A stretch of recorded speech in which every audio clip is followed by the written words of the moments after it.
Run!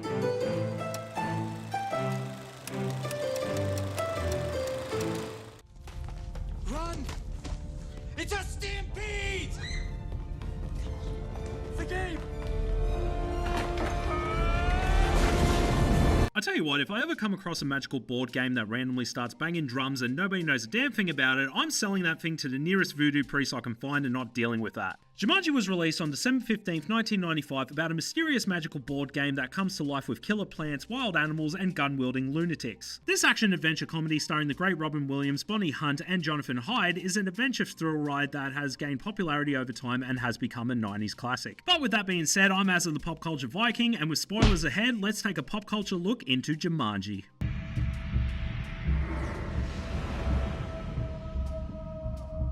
You want to play? Well, here's something that's going to blow your bloody mind. Did you know that Jumanji was actually based off a book? Alright, calm down alright everyone. This isn't some sort of Harry Potter or Hunger Games scenario. This movie is actually based off just a children's book. Jumanji is a 1981 fantasy children's picture book written and illustrated by American author Chris Van Allsburg. The book is about an enchanted board game that incorporates wild animals and other jungle elements as the game is played in real life. The book would also follow up with its own sequel, Sathura, which would also have its own film adaptation. While visiting Boston, film producer Peter Guberg invited Chris Van Allsburg, who was living in Providence, to option his book. Van Allsburg wrote one of the screenplay's drafts, which he described as sort of trying to imbue the story with the quality of mystery and serialism. Van Allsburg added that the studio nearly abandoned the project if not for his film treatment, which earned a story credit given that it added story material that was not from the book. TriStar Pictures agreed to finance the film on the condition that Robbin Williams played the starring role. Williams turned down the role, however, based on the first script he was given, but after director Joe Johnston and the screenwriters undertook extensive rewrites, Williams accepted. Johnston, however, had reservations over casting Williams because of the actor's reputation for improvising scenes, fearing that he would not follow the script. However, Williams understood that it was a tightly structured story and he filmed the scenes as outlined in the script, often filming duplicate scenes in which he was allowed to improvise with fellow actress Bonnie Hunt. But just in case they couldn't get Robbin Williams, Tom Hanks was the first choice to play Alan Parrish, but he turned it down due to commitments with Apollo 13. Houston, we have a problem. Bruce Willis was the next choice, but was unavailable due to working on Die Hard with a Vengeance. Other stars considered included Dan Aykroyd, Michael Keaton, Chevy Chase, Sean Penn, Kevin Costner, Richard Dreyfuss, Michael Douglas, Rupert Everett, Harrison Ford, Sean Connery, Bill Paxton, Bryan Cranston, Arnold Schwarzenegger, and Alec Baldwin. Why can I picture Arnold Schwarzenegger putting the lions, tigers, and bears in a headlock and yelling, "Ah!"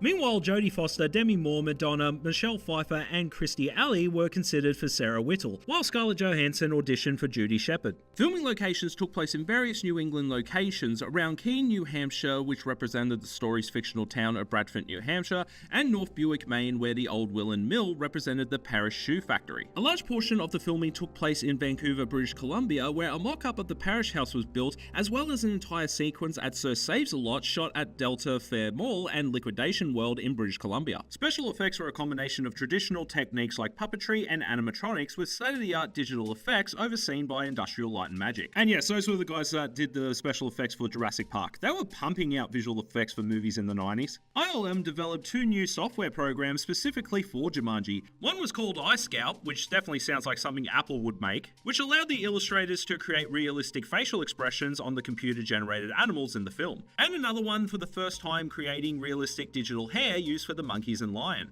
Bradley Pierce, who played Peter, underwent 3.5 hours of prosthetic makeup applications daily for a period of 2.5 months to film the scenes in which he slowly transforms into a monkey. God, I hope he had a Game Boy to pass the time. The film was also dedicated to visual effects supervisor Stephen L. Price, who died before the filming's release. And with a smooth and easy production, filming had wrapped and was released in December 1995. But now here's the part where I give my personal review, and this was such a solid rewatch. I loved Jumanji as a kid, I love it as an adult, and I will love it until I'm a withered old crow yelling at the clouds. Now, while there are some noticeable CGI scenes that have not aged well, like the monkeys is a good example, everything else just blends so well with the use of practical effects and CGI. From the introduction of the lion is an amazing intense scene, the stampede sequence, the killer plant still looks amazing to this day, and this was in the early days of ILM, who had just done Jurassic Park 2 years prior. But what I find interesting about the animals featured in the film is that they are designed to look more beefed up and menacing to give the idea that these animals have more of a supernatural feel to them.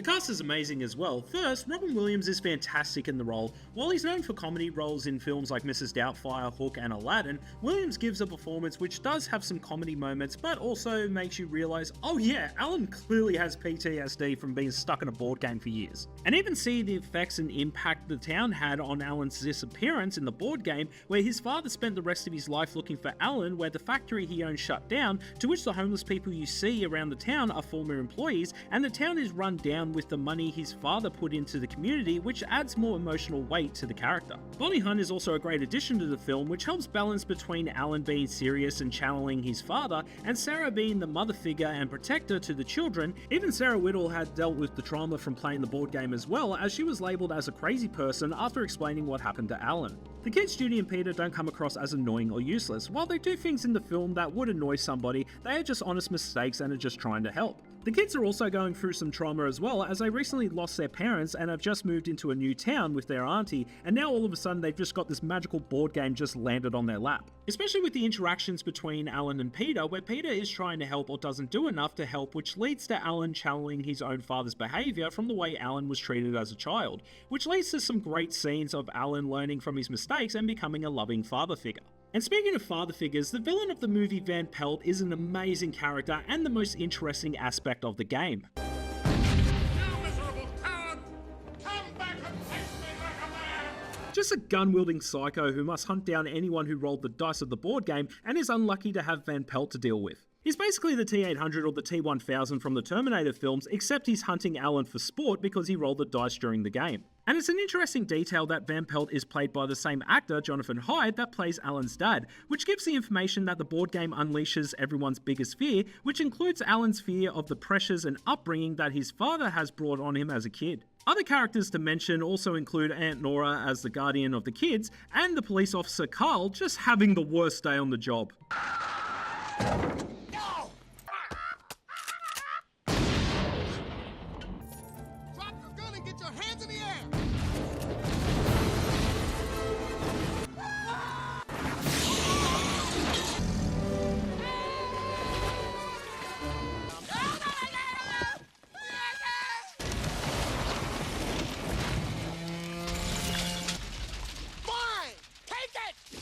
What definitely makes Jumanji work is the ambiguity of the board game itself. We're introduced to the game with previous players in panic trying to get rid of it, so whatever we know this thing is, it's bad news. And throughout the movie, discovering the board game Jumanji, from how the game starts, the rules, how it works, the consequences when you break the rules, and the ending of the game throughout the film doesn't need to explain some of the origins of the board game.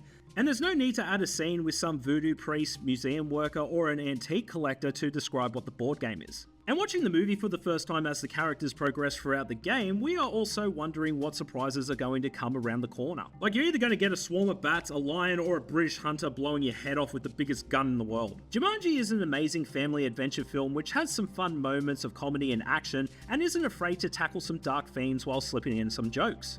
You're not a postal worker, are you?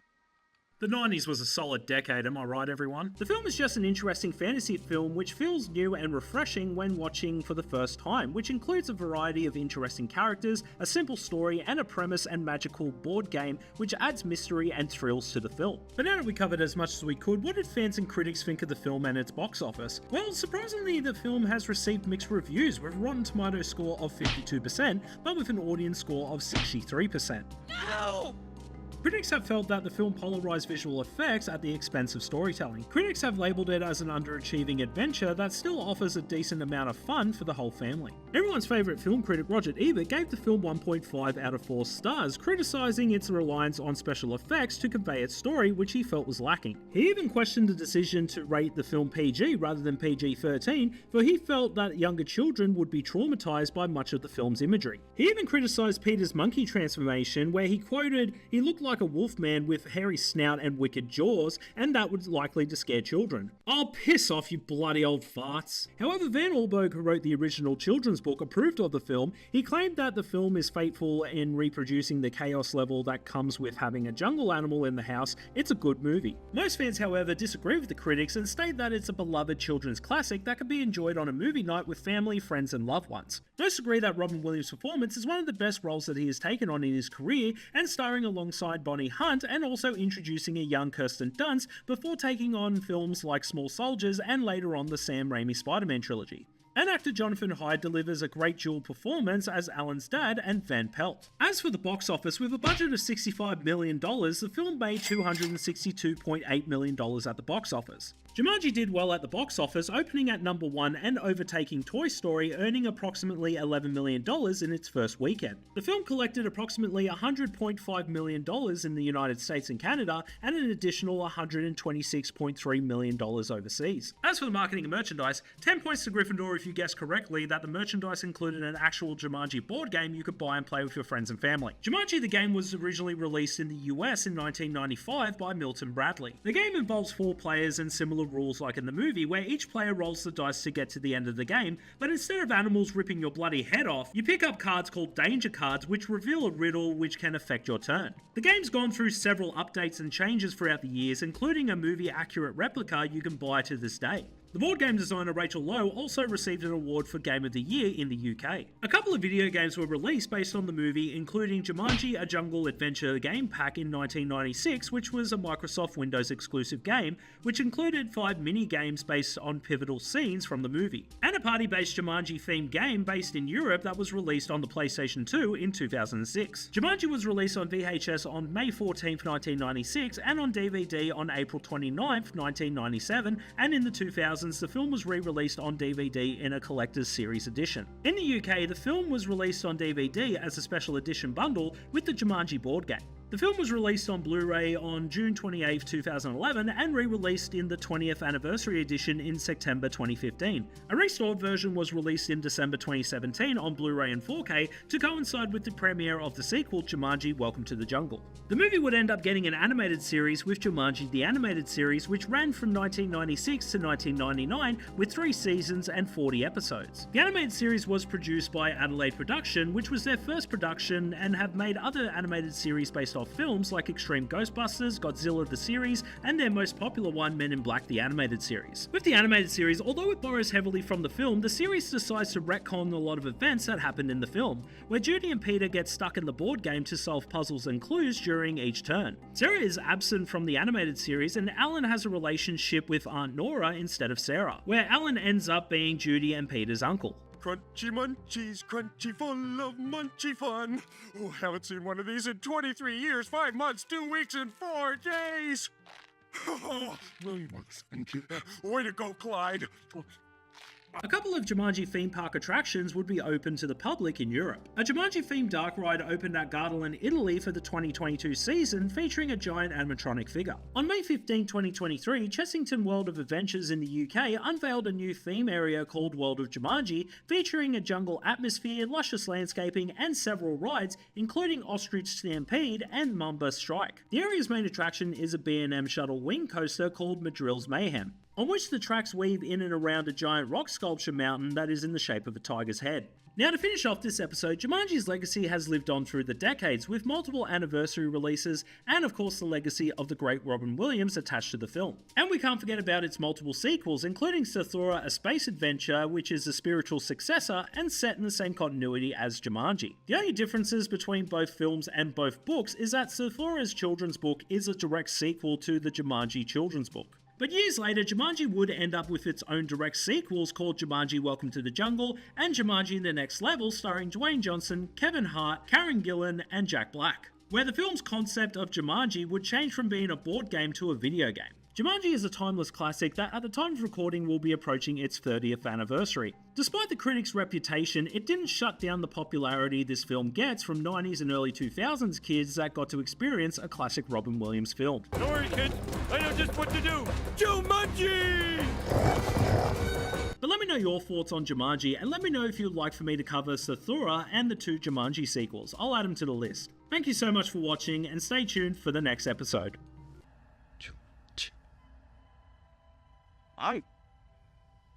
Jumanji. Hey guys, thanks so much for watching. It really does mean a lot. I hope you enjoyed the video. If you do want to see more videos like this, don't forget to hit that notification button. Don't forget to like, share, and subscribe. And if there's a movie that you guys would like for me to look at, feel free to comment down below. Until then, I'm Azza the Pop Culture Viking, and always love pop culture.